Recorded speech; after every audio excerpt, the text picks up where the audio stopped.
in early 2002. Bono and President Bush had begun discussing the HIV/AIDS crisis in Africa. Together they talked and they realized we need to wake up the church.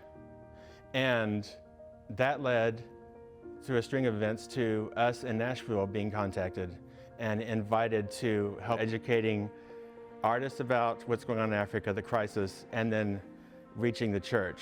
And with the artists responding, just with the outpouring of intense enthusiasm that they did, amazing things happened. This whole response by the Christian artist community and my little place in it literally is the most meaningful thing that I ever did during my 2 decades in Christian music. And this is why. Of course, it's because of what came out of that with PEPFAR and America's response and the church's response being so much of the leverage for that. But there's actually a bigger response than that as far as the artists are concerned.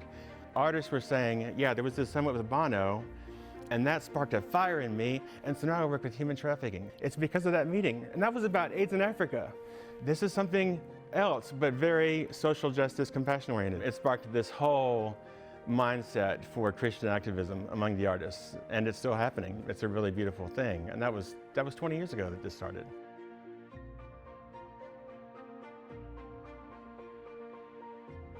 You look at what happened, you look at the time, there were over 40 million people with AIDS in the world. I mean, we're talking 40 million people, that's insane. To me, this was a shining moment. What we did as a church in the early 2000s, that was our brightest moment in my lifetime. As a result, over 27 million people's lives were saved. I mean, that's just incredible, you know? And the number is continuing to climb.